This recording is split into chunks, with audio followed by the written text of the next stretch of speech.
Welcome back everyone to Let's Play Donkey Kong Country 3. In the last episode, we joined Dixie Kong in search of DK and Diddy, who've gone missing in a place called the Northern Cremisphere. We made some progress in a place within the Cremisphere called Lake Orangatanga, and we found out the hard way that my rapid-fire exposition needs some serious work. But before we get started here, we have a side quest to take care of. You guys remember how Barnacle said he was looking for a shell, right? And how his brother Bazaar was selling one? Well, if we just leave this map, which is actually quite interesting considering that's something you couldn't do in the previous games, without consulting Funky and paying him some money for a flight to elsewhere in the game. Here, you can just leave and come back as you please. I don't know where I was going with that. Nonetheless, we're back in the central area. Let's go pay Bazaar a visit. Shell is there, just as always, because, I mean, who else is going to buy it? Well, I suppose a couple of the other Kongs could have, but, well, they probably could have given it pretty easily, unless it was crankier. I'm getting on quite the tangent here. Let's get this shell and move onward. Alright, now that we have a shell in tow, let's go pay Barnacle a visit. Yes, I used to be a scuba diver, but I've given it up. I just take it easy here at home now. What a beautiful shell! Just what I need to finish off my collection. Say, Kong, would you swap that shell for my bird? Nah, I like my shell. Yeah, the no answers are usually pretty funny. That I will. And he releases that banana bird for us. That's our third one so far. We'll go keep Wrinkly company. You'll be collecting banana birds as you go on, and they will serve a purpose eventually, so you do want to get all of them.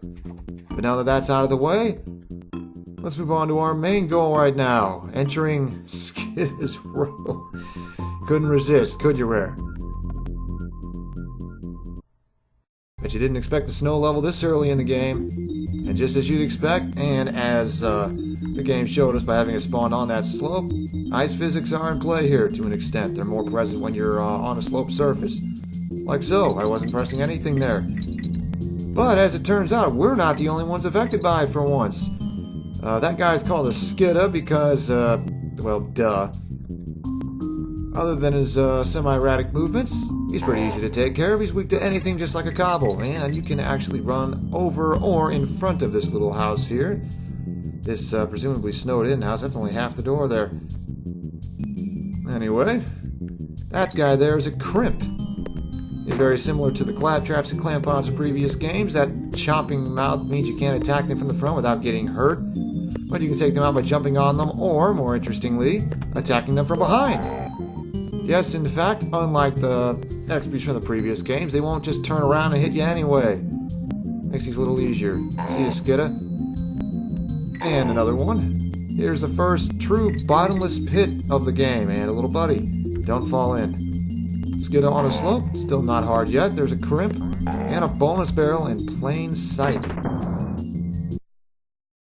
This one's another bash the baddies.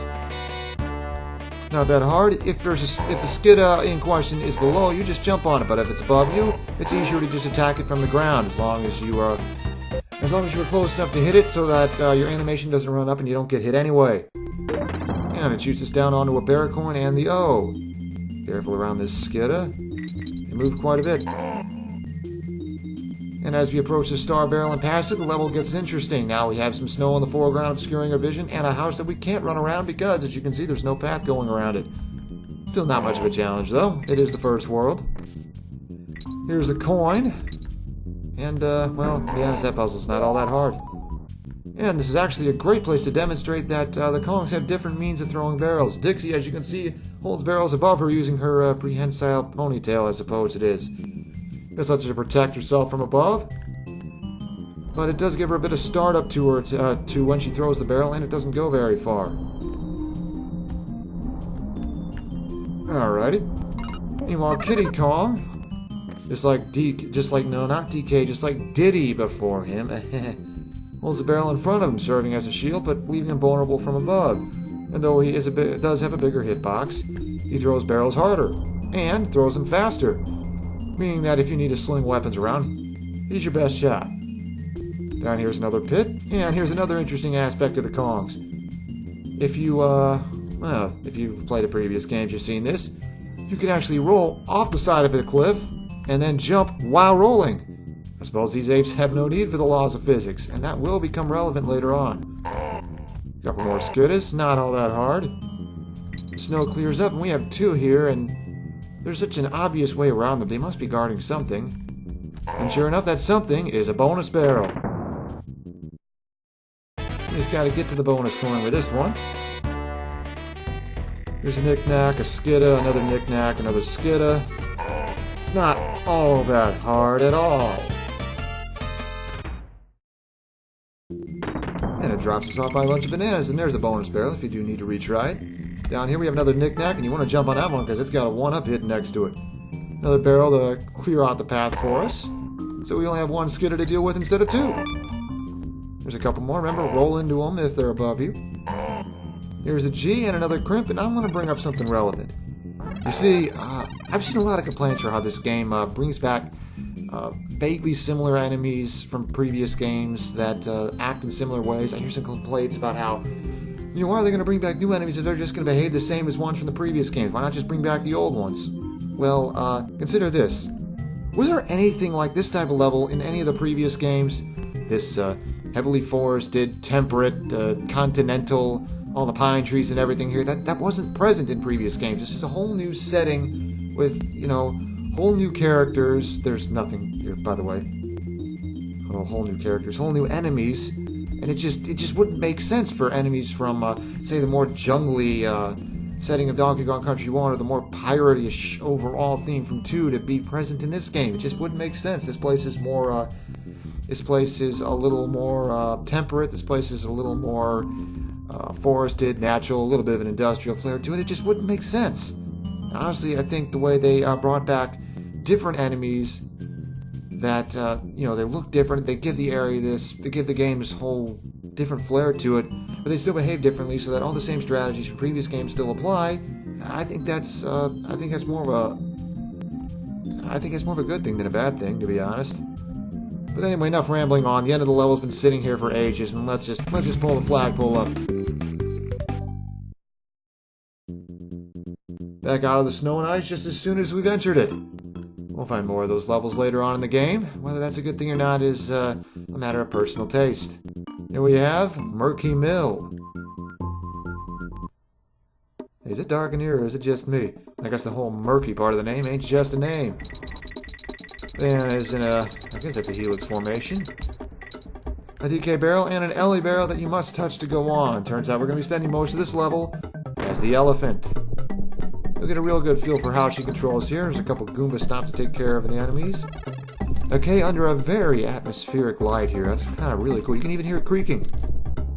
Yeah. A bunch of bananas, another sneak. Quite a few of those. Here's our first recoil of the game. They either sit in place or move back and forth. They bounce around on their tails and make a real derpy sounding noise while they do so. Hear them?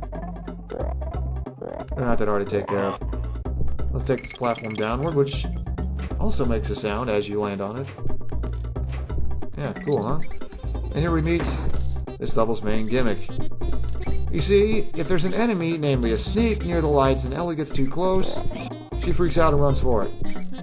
That's a problem because when she freaks out, she is actually vulnerable to getting attacked. Yeah, I know the whole elephants being afraid of mice thing is a bit of a cliche, but let's be honest. If you were stumbling around in the dark and then came across a light source finally, and then suddenly a rodent of unusual size suddenly showed up right next to you, you'd freak out too. Good thing this respawning barrel is here. Head onward, take out the recoil. You actually want to leave this barrel be. Because if you jump on this recoil, you'll drop the barrel regardless of if he touches it or not. You want to leave this be for now. In fact, you can do that very easily. If you hold down when you let go of Y, you'll just set the barrel down. It's very nice and very helpful if you know it's there. Because now I want to take out this sneak over here. That wasn't in shot naturally. But this barrel decided to respawn. It doesn't always do that. But that's twice now. There we go. We want to check out this area because there's a 2-up hidden here.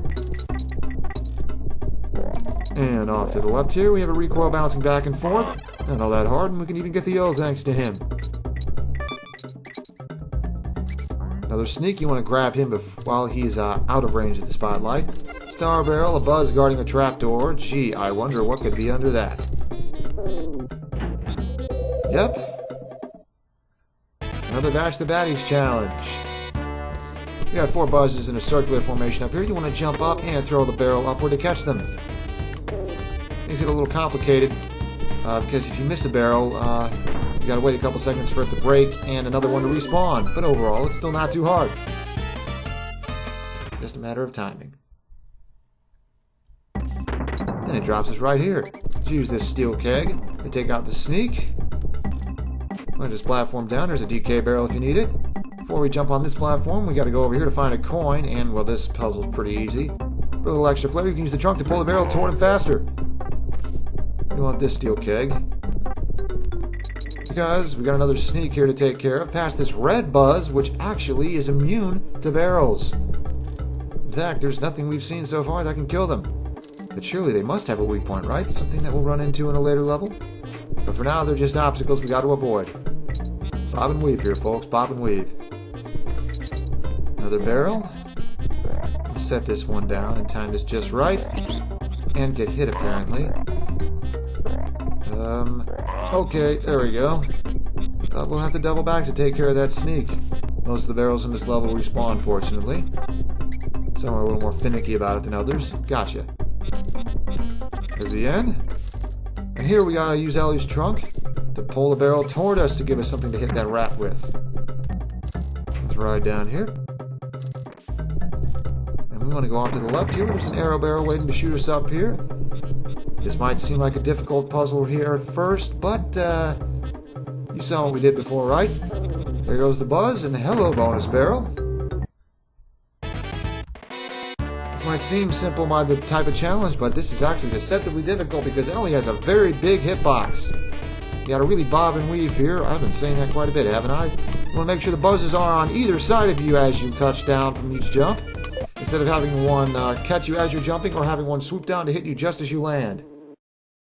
If that particular bonus challenge takes you a few tries, don't worry, it is kind of hard for this point in the game, and there's always this arrow barrel here to send you right back up here to get back to the bonus barrel very easily. But we can go onward now. Now we got to keep this barrel safe with this red buzz here. It will break on contact with it. Careful. And yes, you just saw the barrel break because I dropped it after I jumped on the sneak. See? I wasn't lying. But now let's peg this one back here. There we go. 1, 2, there's the G. One last trick. With no barrel in sight, we got to catch this sneak as it runs out of the spotlight. And got him. Mission accomplished.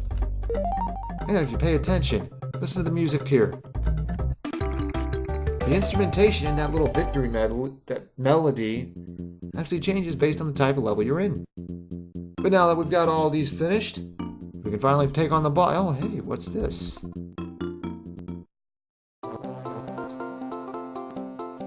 Would you believe it? Hello, Dixie. Welcome along to my all-new bonus tent. My show's on the road and it's in every land. The cost of the game, 2 coins in a hand. There are some great prizes to offer today, so come on in and choose to play. Just do that and you're away. So come on, Dixie, and have a go. You could well win, you never know.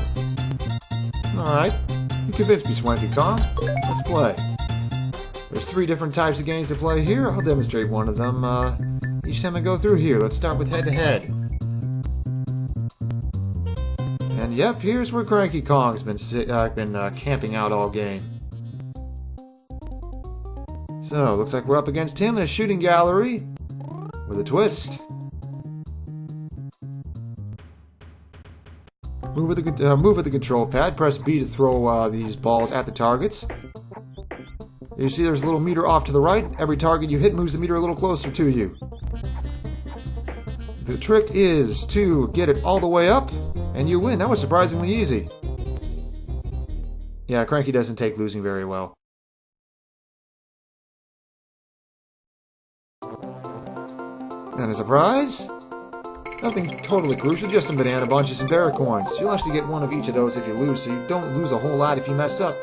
Which is very nice considering the game has a bit of a learning curve to it. but once you get the hang of it, even if you tie, you can turn a profit.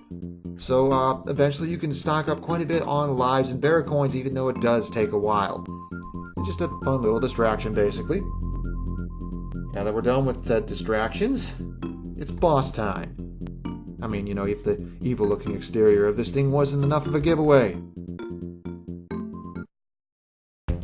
Or if the solid red interior wasn't enough of a giveaway.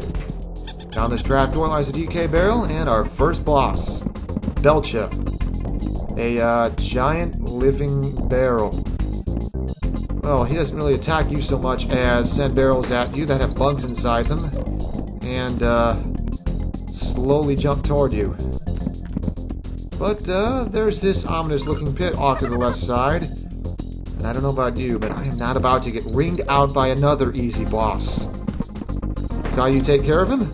You grab these yellow knickknacks as he spits them out and throw them back at him. And Belcha lives up to his name and sends himself further back.